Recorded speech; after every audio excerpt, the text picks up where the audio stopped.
I think this country has to survive. And when the time comes, you have to make sure you're choosing people who are going to do their best for this country. Hi, I'm David Horovitz. I'm the editor of the Times of Israel. And this is 18 Questions, 40 Israeli Thinkers from 1840. From 1840, this is 18 Questions, 40 Israeli Thinkers, and I'm your host, Shirley Fruchter.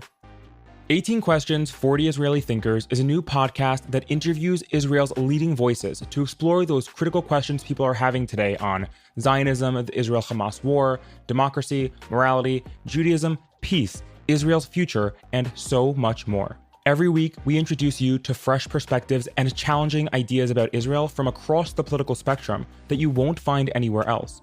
So if you're the kind of person who wants to learn, understand, and dive deeper into Israel, then join us on our journey as we pose 18 pressing questions to the 40 Israeli journalists, scholars, and religious thinkers you need to hear from today.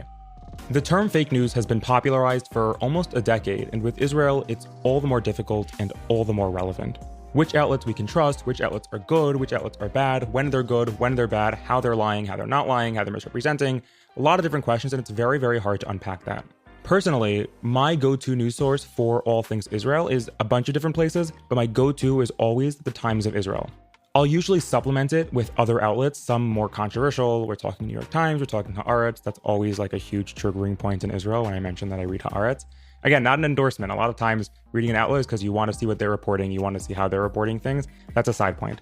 For Times of Israel, though, even with its tens of millions of readers every single month, I still think it's way too underappreciated. It's credible, it's quick, it's very timely, and it's very thorough. That's why it was ranked as the world's fastest growing news site in October and November of this past year, after Hamas's attack on October 7th and then the subsequent war against Hamas and how that was filling news outlets across the world. Times of Israel became people's go-to news source. So naturally, I wanted to interview the man who made this all happen, David Horovitz, the editor-in-chief and founding editor of Times of Israel since 2012, when it began. This interview was really a delight, and I'm not just saying that because it feels like a British word and he's British Israeli, it just really captures my experience of our conversation. Especially when I realize that I'm talking with someone who is literally invested in the minute-to-minute happenings of this war. A lot of what made this interview so special, and I think distinguishes it from our past ones, is how David throughout really demonstrates the standards we should have and the commitment we should have to Israel and to truth. He spoke a lot about journalistic biases that we see nowadays in different outlets, explaining how it manifests, how he notices it, and how a lot of the times it goes overlooked, and there just isn't enough people power to actually keep track of it. And while his view may be a bit grim and worried and concerned for Israel, there's still that tinge of hope that definitely shone through, which to me emphasized the seriousness that we should be holding the current situation is that I think a lot of people are aware of where Israel and the Jewish people are at this point in time. But in terms of David's background, he comes with 40 years, according to my calculations, based on his bio, of 40 years in journalism, editing the Jerusalem Post and the Jerusalem Report. He's the author of several books, including Still Life with Bombers, Israel in the Age of Terrorism, which came out in 2004, and the award-winning Shalom Friend, The Life and Legacy of Yitzhak Rabin in 1996. This was a fascinating interview with, again, someone who is following the minute-to-minute and really minute-to-minute. After our interview, he actually showed me the Reuters feed that journalists use to find out what's happening in Gaza with the war, statements that are coming out. And there are times where you can have in an hour 100 updates, and each one can be a headline-worthy story. So to hold both those things while living in Israel and while experiencing this personally, as all Israelis do, was something that I found very fascinating and admirable. And so before we jump into the interview, I'll make that classic pitch. If you have questions that you want us to ask or guests that you want us to feature, shoot us an email at info@1840.org. And aside from that, we want to hear from you. Tell us about your experience with the podcast, what you'd like to hear more of, how it's going for you. What are you thinking? 1840 is really all about that listener's feedback. So don't be shy. Please reach out. info@1840.org. If you are interested in sponsoring an episode of 18 Questions, 40 Israeli Thinkers, shoot us an email at that same email. And without further ado, here is 18 Questions with David Horovitz.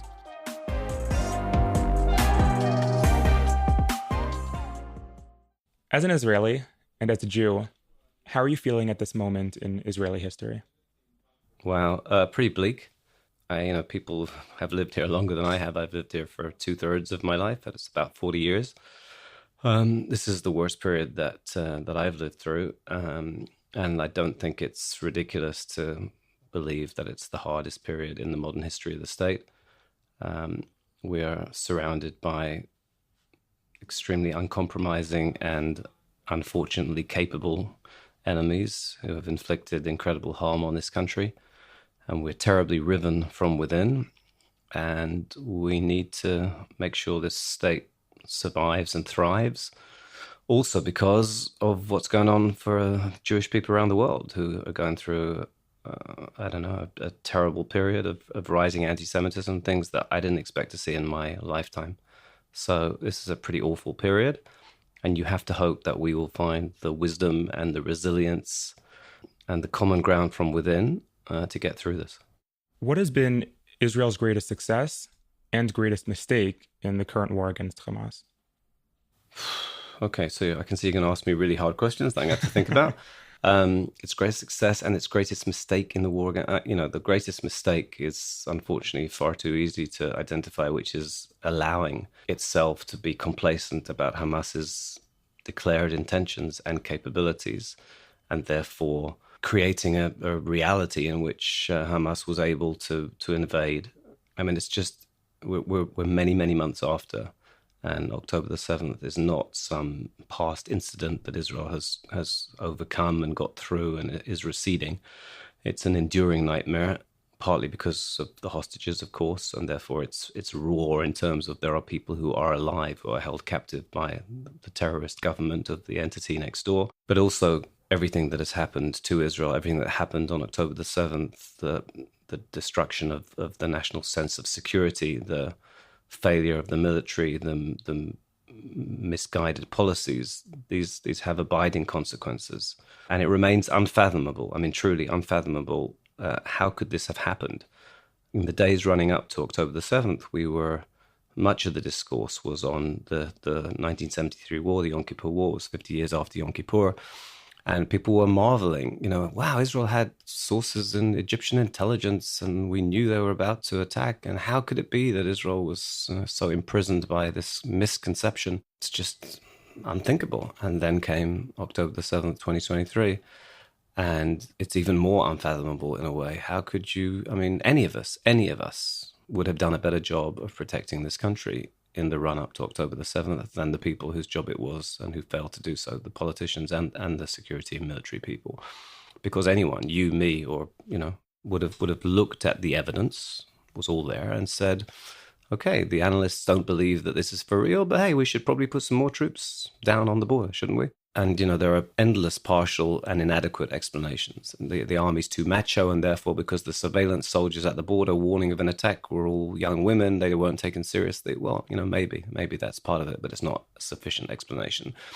Maybe the army is too detached from what's going on the ground. Really not the case. The deputy head of the Southern Command lives on Kibbutz Be'eri. His mother was murdered that morning. They were not remote from the physical scene. So it remains unfathomable. And partly that, that's one of the reasons why it's so hard to get over. If we can't explain why it happened in the first place, how it was allowed to happen, how can we be confident that it wouldn't happen again? So the second half of your question, one of the greatest successes of it's unfortunately not easy to identify any great success. I think the one thing that one can point to is the resilience and the capabilities of the army at going into the most treacherous territory, basically a terror state, where every step is potentially your last, and tackling Hamas. Hamas did not think that Israel would enter its home ground. It spent, 16, 17 years preparing and confident that Israel would not dare and would not be able to tackle it in its home territory. It subverted every resource that it possibly could to building this underground infrastructure and building weapons and all the things that we know about. And the Israeli army has done what its commanders required it to do with tremendous courage in an incredibly difficult military reality. I don't think there's been a war like this, where basically an entire quasi-state was subverted for the purpose of being able to kill people who they knew they would be prompting and provoking into trying to destroy them. So I don't think one should consider that marginal. But I think it's hard to speak about I don't know what wording, I don't remember if you said greatest success. I don't think that it's easy to talk about a great success in the context that, that we're talking about. Do you think Western media covers the Israel-Hamas war fairly? To generalize terribly, I don't. You have to say, first of all, I've been doing this for a long time, and I think by definition, wars are very hard to cover. It's very hard to verify things. It's hard to get to the truth. But this is a particularly difficult conflict to cover because, to some extent, it's a new reality. I'm not a military historian, but I think it's a new reality in that you have a physical territory, a territory, we should add, from which Israel had withdrawn to international approval. Israel had no military or civilian claims on Gaza, no military or civilian presence on Gaza. And Gaza was so desperate to not be responsible for Gaza that it refused to believe that Gaza and Hamas were coming to invade. The reality of Hamas-run Gaza is that there was and is no possibility of independent journalism from within Gaza. That I don't think there are any independent Western or other genuinely independent journalists who are in Gaza in any kind of protracted way. There are people who go in and so on. It may well be that the local hires of the news agencies and other outlets who are doing journalism in Gaza, maybe that many of them are trying to do independent journalism, but they're doing it in a climate in which, to be honest about Hamas in the way that a journalist would strive to be, to find out everything you can that the public needs to know, the more capable you are as a journalist, the more of a threat you would be to Hamas, and there's an actual, personal, definite, deadly threat. Well, that's kind of a disincentive to do decent journalism. And then from the Israeli side, the army takes in reporters, they take in, our reporters, but our journalists see the limited things that the army is able to show them for one reason or another, safety, security interests, and so on. And therefore, you've had month after month of endless material. I mean, I could talk about this for a long time, which is not the framework of this podcast.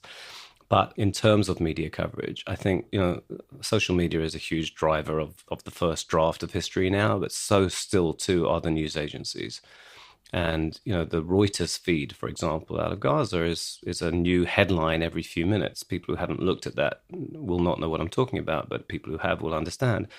And it's, in many cases, that material, all the material coming out of Gaza is essentially unverifiable. And in some cases, it is spot on and absolutely true. And in some cases, it has nothing to do with reality. And it's very, very hard to know which is the case with almost every incident. And then you have from an official Israeli public diplomacy perspective, you have an army spokesman's hierarchy that, to the best of my knowledge, has not deliberately lied to journalists, which is something worth highlighting because it was not always the case over the years, but does not respond in real time to lots of stuff, does to some stuff, but not to lots of stuff. You have no kind of effective civilian public diplomacy operation in Israel. And therefore, in terms of trying to cover this, it's very, very hard to get to the truth. And it's very, very hard to get credible people asserting on either side of this conflict what is going on and knowing what to make of that. So in that context, it's hard to do the job.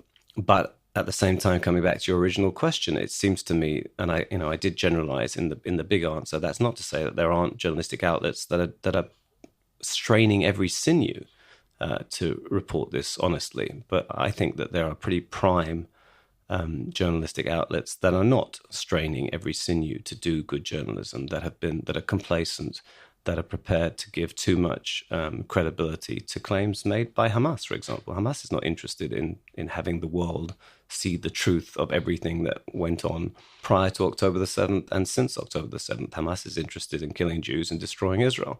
Obviously, they're going to skew and lie and misrepresent. And it seems to me that there needs to be and needs to have been throughout this conflict considerably more, not a little more, considerably more wariness and skepticism and caveating in terms of reporting Hamas claims.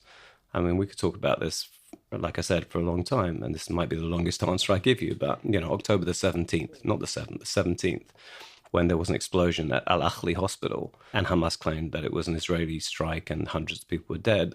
In many cases, that was reported without caveat or with limited caveat. That, this obviously had happened because the Gaza health authorities were saying it. Well, the Gaza health authorities, to some or other extent, are Hamas. And it was not true, but it wasn't even particularly credible. It certainly wasn't emphatically credible, and yet it was reported in many sectors as that's what had happened. Well, that hadn't happened. It was an Islamic Jihad rocket that fell short, etc., etc. And I'm not sure any kind of that was 10 days into the conflict, so maybe one should be more forgiving. People didn't really realize how hard it would be to get to the truth and so on. But I think that's continued in some quarters, including in really, really well-resourced media outlets that should know better. What do you look for in deciding which Knesset party to vote for? First of all, is it that's permissible that you're allowed to make that kind of radical transition from one question to the other? What do I look for in terms of which Knesset party to vote for? I think I look for what anyone should look for in making their blessed democratic choice, blessed in that we have the right to make it. You want people who, first of all, I think you need to believe are genuinely interested in the public good. In Israel's case, these are life and death choices that you make when you vote for people. So are they actually interested in trying to ensure that this country makes wise choices to keep its people safe, to thrive, to survive even now? And then I suppose you're looking for people who, once you're sure that they will actually be trying to make the right choices, that you think they will make choices that reflect, again, in the case of Israel, the direction you think this country needs to go in order to thrive and survive. I mean, I think this is a huge, big deal, the situation in Israel and the leadership of Israel and the direction that Israel takes. I think, we're living in a acutely worrying historical period. I think this country has to survive. And when the time comes, and it came quite often in the last few years, I've lost count of how many elections we had within how short a period, but it was something like 5 in 3.5 or 4 years or something. You have to make sure you're choosing people who are going to do their best for this country, and that their sense of their best is yours. That has not been a particularly happy process in the last few years. Which is more important for Israel, Judaism or democracy? Have to have them both.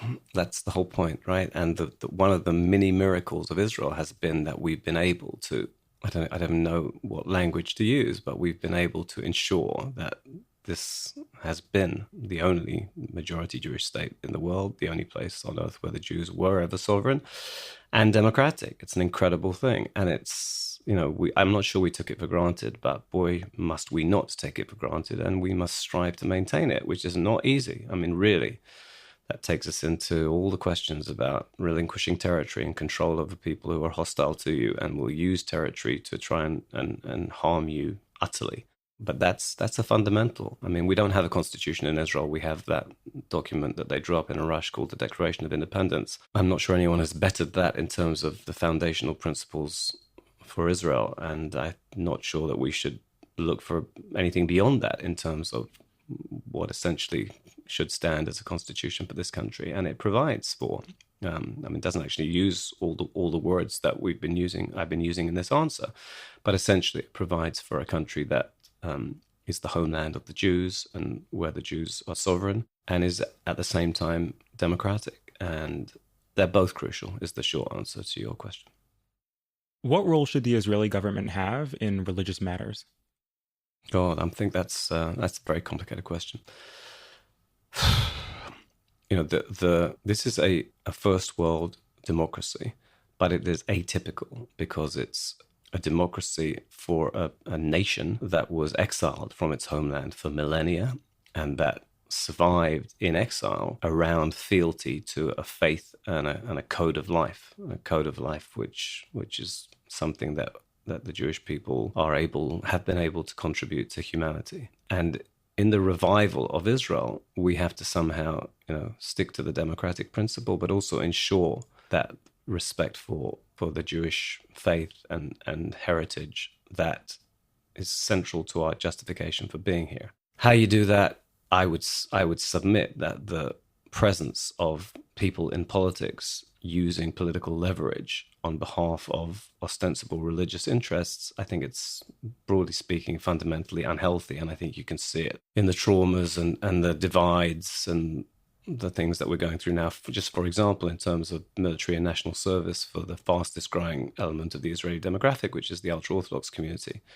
I don't think it's healthy to have I guess I don't even know how to define it, but religious advocacy as an essential element of the political fabric. And I think there are probably historians and scholars who will tell you that ultimately that's not in anyone's interest, doesn't help politics function properly, and it doesn't do a service to true faith and religion. It's an unhealthy mix.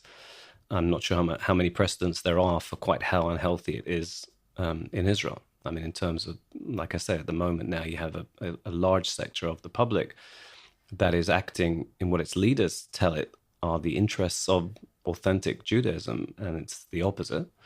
Orthodox Judaism does not say you do not fulfill your responsibilities to the country that you live in and or to your family. You know, your obligation is quite big in traditional Judaism to earn a living and provide for your family. And you have instead a sort of mass not earning a living, not providing for your family, not sharing properly in the full responsibilities of the state in the ultra-Orthodox world. So it's unhealthy, and I don't have a full fix, and I don't think you should be compelling people to and coercing people in any directions. But you need to provide for the national good in politics, and I don't think the deep presence in politics of ostensible religious leadership or religious demands and advocates, I don't think it's healthy. I think it's the opposite. Should Israel treat its Jewish and non-Jewish citizens the same? Yeah, broadly speaking, I think so. We have laws in this country, and if they're drawn up properly and norms of behavior, and if they're respected, they should be applied and respected and imposed equally. Now that Israel already exists, what's the purpose of Zionism? Well, I don't think the goal of enabling a flourishing Jewish homeland is done because Israel exists. It's an ongoing challenge and opportunity. This country has to thrive. It has to be a light unto the nations and a light unto its own citizens. And we've done some fantastic things in this country that reflect that. But it's not a mission that is over. It's a perpetual mission. And the more effective we are at protecting this country and steering it in a constructive way, the better we're doing that job as Zionists. At the moment, we're battling for our lives to some extent, which, apart from being an awful period for Israel, means that there's less attention that you can give to, and that its people can give to some of the most extraordinary and laudable things that we've been able to do. I mean, this is a country that has one of the most amazing things it ever did, I think, was first of all learning how to grow quite a lot of food with very little water, centrally via drip irrigation, and then telling lots of other countries who are having a really hard time feeding their people how to go about doing it. The extent, the scale of medical and other tech innovation in the last few years was astonishing. I mean, we're cynical now about the startup nation and the focus on tech because, hey, we're fighting for our lives now. And look, where were our heads? But there's no real need for cynicism, and there's no place for it. We did amazing things in this country when we allowed ourselves to focus on innovation and creativity and so on. And one of the consequences of having hundreds of thousands of your civilians being required to serve in the military and being taken away from their jobs is that some of the best and brightest people in some of the most constructive and productive areas of innovation and so on were kind of put aside now. I would love to think that Israel has some kind of purpose or particular capability to do something with solar energy. I mean, there's great biblical resonance to the notion of harnessing the powers from on high to help this planet. And there's so much innovation that Israel was engaged in and should be engaged in. That's part of Zionism. This country needs to thrive. So the premise of your question, which I know was deliberately worded in that way, it's wrong. Zionism isn't done because the state exists. First of all, there's no guarantee about the state or anybody's country. So, and Zionism is an ongoing thing to make the best of this revived country. Is opposing Zionism inherently anti-Semitic? I don't know. It's very hard to do an interview like this, and I credit you as a journalist because the shorter the questions, of course, the harder it is to answer them because you need a little time to think. If you want to pause to think. No, it's fine. I mean, well, yeah, I'd like to take 2 hours over all of the questions so far. So, yeah, let's add the caveat that my answers to you are being given in a very short and sharp interview format, and therefore I'm sure there are smarter things that need to be said in answer to many of your questions. When there's an obsessive focus on anti-Zionism, on hostility to Israel and the assertion of illegitimacy against Israel, when you're not concerned about mass famine in Sudan or horrible years of civil war in Syria or any number of other places where terrible things have happened or are playing out and so on, when all the focus is on Israel. So yeah, then it's anti-Semitism, and there's a huge amount of that around at the moment, and it's pretty overt, combined with a quite staggering degree of ignorance. Apart from being concerned that in my lifetime we've seen spiking anti-Semitism like this in the last few months, which is something I did not expect to see. I wanted to believe that after World War II, people had recoiled from the evidence of how terrible we can be to each other, and that I didn't think anti-Semitism had gone, but I thought it was more marginalized than it has turned out to be. Apart from my concern for the well-being of this country and for Jews all around the world, I'm also insulted, and I'm also, what does it say about intellectual rigor and basically any sort of fundamental, wisdom on the part of people, that people are prepared to go out and demonstrate for causes about which they know nothing and don't even care to investigate. It's a little cliche now to see all these TikTok videos of people being asked as they hold their "from the river to the sea" signs, which are basically calling to destroy Israel, and being asked, which river is that, and not knowing, and which sea, and not knowing, and not even caring to know, and to have faculty at universities coming out and defending their students' right to campaign for genocide. Apart from the ignorance, the evil of that demand, it's quite astonishing how ill-informed in some cases very well-informed, sophisticated and malicious, and how overt this hostility has become. How many have we done so far? I was going to ask you, which question do you think we're up to? I'd say we're about halfway through. We're halfway through. Okay. It's the first time I got a right answer. That's the only one that there's a wrong answer to. Is the IDF the world's most moral army? I hope so. I don't know. I haven't surveyed other people's armies. I think, I do have a fair amount of interaction with the people who are commanding it. I think they are concerned to try to act as morally as they can. These are very hard decisions that they're making and being asked to make. And like I say, I don't know about other armies. I don't think the army and its leadership is indifferent or callous. And I think this is, your question comes, of course, because of the war against Hamas in Gaza. So I don't have the expertise to give it that certification, but I do believe that its commanders strive to act morally. I would just add, I'm not unconcerned about tactical incidents, specific incidents. I'm not saying that things have not been done that require investigation or that should not have been done. I don't think any army would be immune from that. But in terms of the broad strategic approach, I do think that the army's commanders are trying to act morally. If you were making the case for Israel, where would you begin? First of all, it's a ridiculous requirement, right? Nobody should have to make, who has to make the case for the United States or the case for Great Britain? This is a country. It was belatedly re-legitimized by the United Nations in 1947. I say belatedly, too late to save the Jews of Central and Eastern Europe, but has served as a refuge and thrived from within in the decades since. This is the only place on earth where the Jews have ever been sovereign.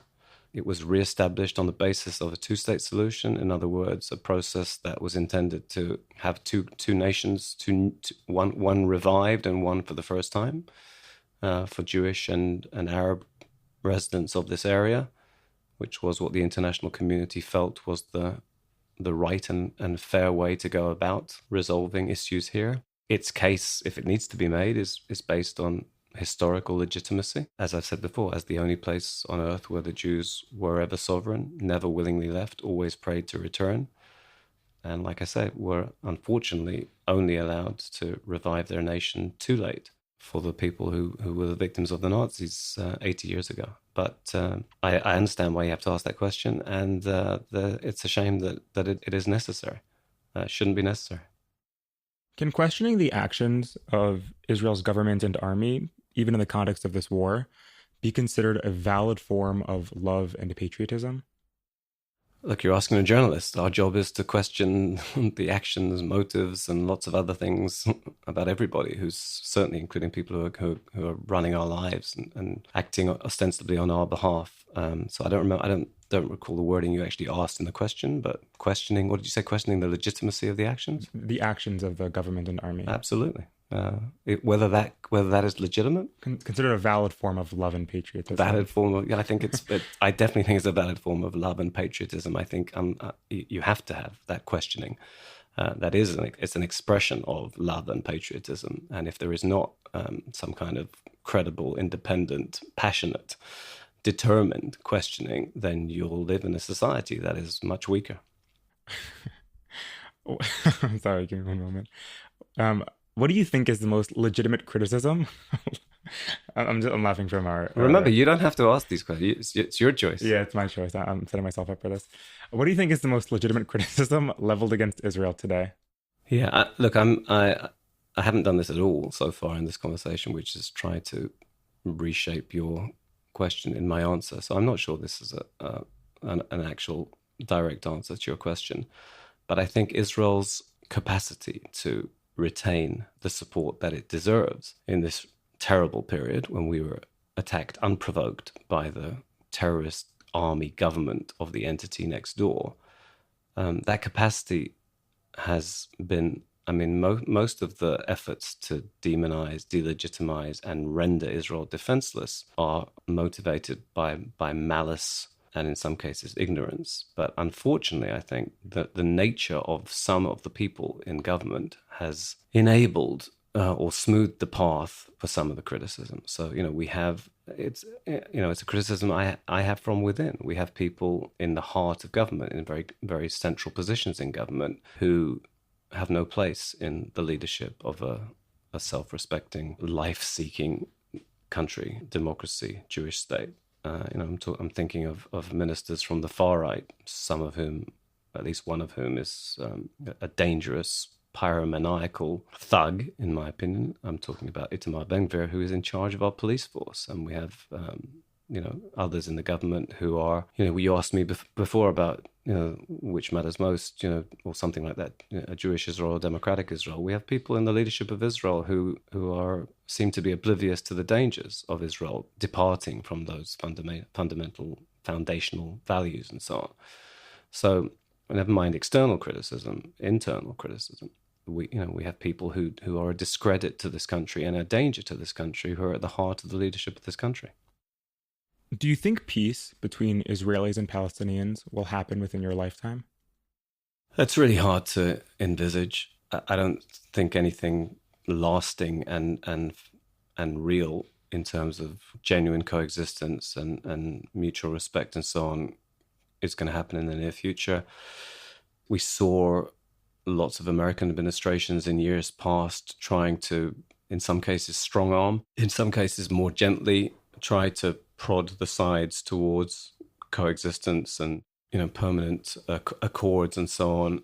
And maybe we came close, and in some cases maybe we were victims of really unfortunate timing, and different people, had they all been around at the same time, I don't know. For example, I don't know if a President Clinton and a Yitzhak Rabin and a Mahmoud Abbas might have gotten us closer, but those people were not in situ at the same time. But I think everything really depends ultimately on education. If you're educating your people to things as fundamental as the fact that in the case of Palestinian education, if you're telling your people that, hey, the Jews, they have history here too, then you're going to maybe start to create a climate in which people will be prepared to coexist. If you're educating people that essentially the Jews have no legitimacy here, that Zionism is a colonialist project, as if your leader and Mahmoud Abbas is not the worst. His predecessor was actually directly orchestrating terrorism. But I think Mahmoud Abbas, deep in his heart and in some of the things he's said and done, indicates that he doesn't actually fundamentally believe that Israel has the right to exist as a Jewish state.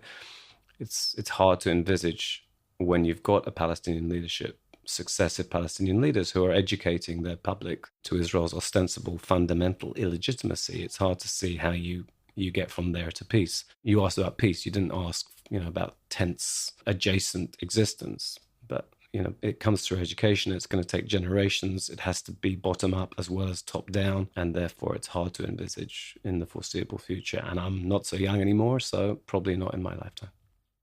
What do you think should happen with Gaza and the Palestinian-Israeli conflict after the war? Oh, it's the same answer to the previous question. Ultimately, it depends on education. Ultimately, I'm not talking about, the very specific, on X date. Israel does not have any interest in my opinion, in long-term governance of Gaza. I think the need to ensure that Hamas can't rearm and do October the 7th again, when it has said that that's exactly what it will do if it can. Israel needs to prevent that. And there needs to be the necessary partnerships. I mean, Israel was not able to prevent this alone, in part because of things like Hamas being able to arm across the Egyptian border and so on. So we need partnerships there. But we don't want tens of thousands of troops perpetually deployed. We shouldn't seek to resettle Gaza and plunge Jews again into the midst of, anything around 2 million people who are hostile to Israel. Our goal needs to be to try to enable, you've heard my answer from before. I don't think there's any quick fix to anything here, but I don't think we should be closing doors to an eventual accommodation. So that, where you devote your resources, where you place your people, should not be contradictory to your ultimate goal of some kind of viable separation that preserves Israel as a Jewish and a democratic state. So in terms of the very specifics about Gaza, we need to build some kind of alternative governance within Gaza that is not a huge drain and a huge entangling of Israel. It's very hard to do. When you can't be immune to the concern that, if Israel wants somebody else to come in and take over, it has to be safe for them to do so. Nobody's going to rush into Gaza unless Hamas is, broadly speaking, defanged. And Hamas is fighting differently already now. It's not fighting as any kind of, or in most cases, it's not fighting in the organized battalions that it had, the 24 battalions that it had arranged and were ready for Israel on October the 7th. It's increasingly sort of some kind of urban guerrilla warfare now, and I think they're still recruiting all the time and so on. So it's not easy in that context to have anybody else doing anything. But that's Israel's interest, working for some kind of non-Israeli day-to-day governance of Gaza, while Israel does its best with partnerships which I think are necessary. I mean, certainly geographically, unavoidably necessary with Egypt and maybe others, to ensure that nothing like October the 7th can come to pass again. Do you think that will happen? What, do I think we're out of the woods? Or do you think that after the war, the direction that you were outlining will happen? I do not think credibly that there's any other option. One of the reasons for saying that is it's not as though that's the only front on which Israel is threatened. So if we want to, I'll put it the other way, in order to ensure that Israel is able to defend itself, I mean, we're fighting on 7 fronts, you could argue, at the moment. Blessedly we don't have the fighting from within that we had in 2021, for example, in the so-called mixed cities. But, there's Gaza, there's the West Bank, there's Lebanon, Syria, militias in Iraq, the Houthis, Iran closing in on the bomb, and so on.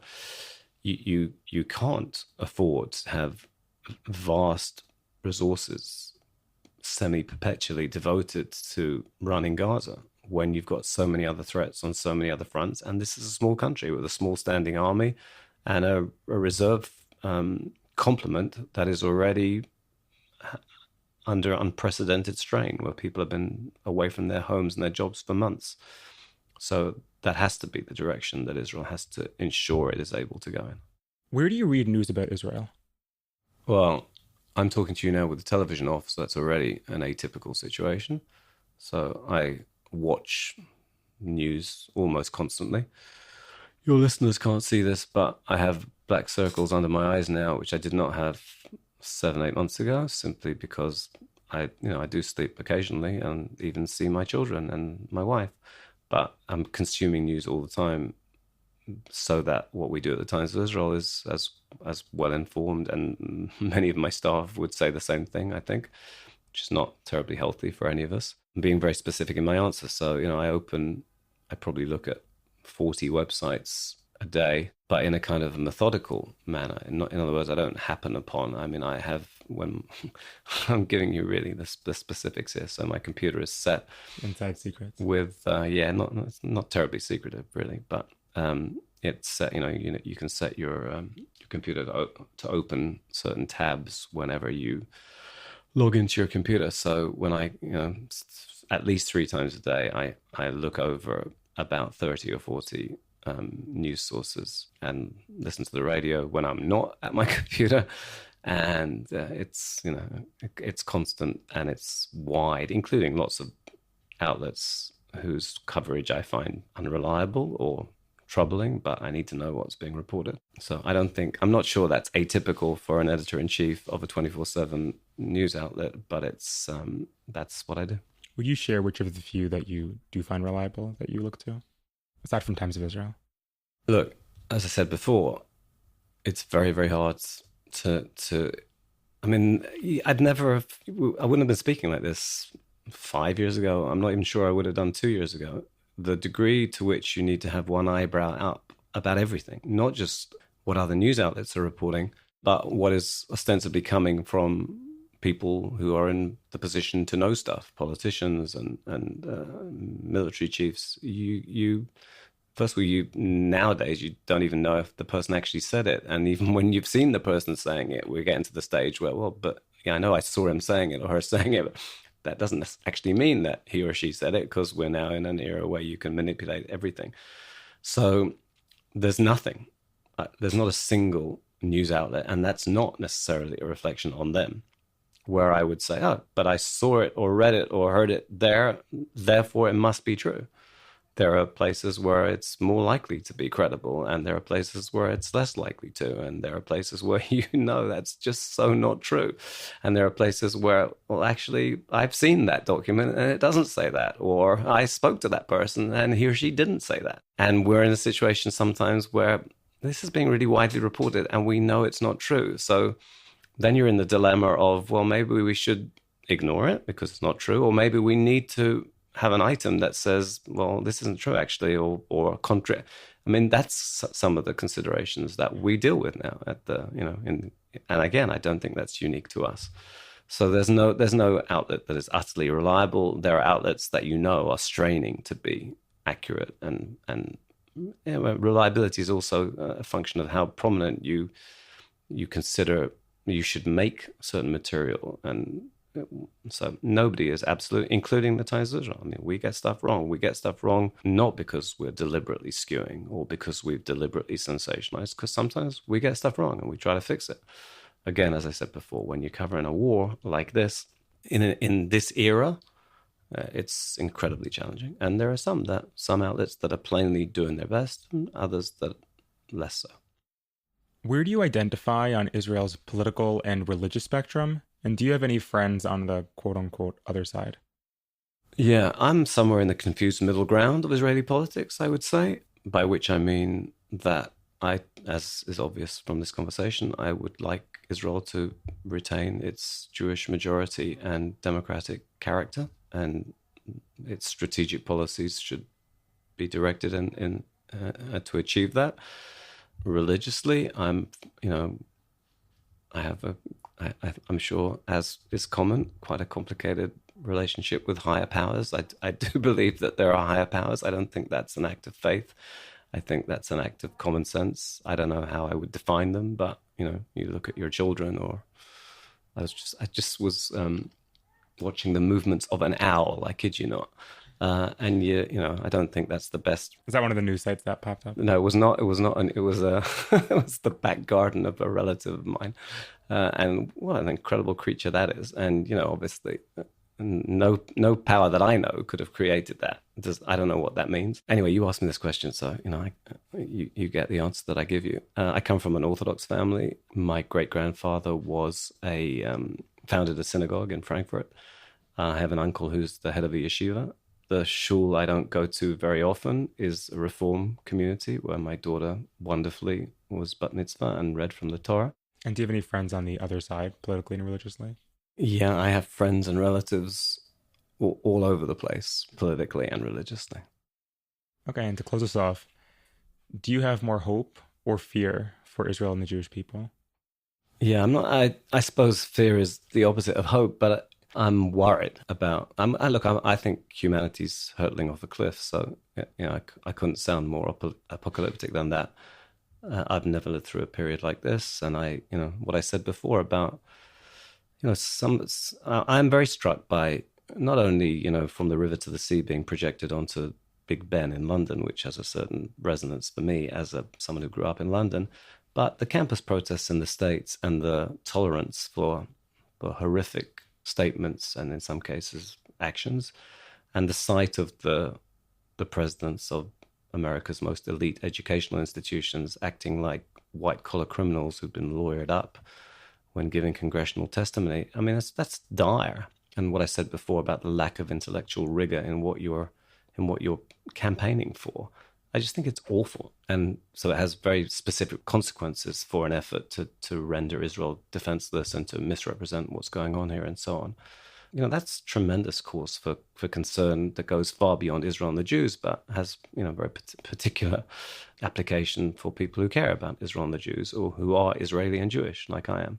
And my hope is, revolves around the many fine people who are dedicated to treating others as they want to be treated and who are dedicated, in this case, to ensure that Israel is able to protect itself and survive and thrive. But there's never been a period where, if you're looking at the balance between those two, where I've been more pessimistic about where all of the world is heading and the specific consequences for Israel, and less confident that that the good and the decent and the fair will prevail. I certainly hope that will be the case, but I'm less confident than I was even a year ago about that. All right, well, thank you so much for the 18 questions, David Horovitz. Thank you. This was really a lovely interview. I'm a huge fan of Times of Israel. Again, I read them all the time. I think that they are so reliable. They're very quick. They're very thorough. They're very credible. And those things are not to be taken for granted, especially in the age when you have disinformation, that classic term, on social media from outlets that aren't reliable, that have biases. I always find Times of Israel is delivering the news as it is, as they see it, and as we want to read it. David was wonderful. I recommend that you check out his op-eds on Times of Israel and all of his work, his books as well. I haven't personally read them yet, but I hope to, and they are on my list. And so, in the meantime, stay tuned for more questions with more thinkers. If you have guests you want us to feature or questions that you want us to ask, shoot us an email, info@1840.org. And for all things Jewish ideas in the Jewish world, I'm talking podcasts, essays, book recommendations, programs, and more, visit us at 1840.org. That's 18forty.org. And if you are interested in sponsoring an episode of 18 Questions, 40 Israeli Thinkers, shoot us an email at that same email. So until next time,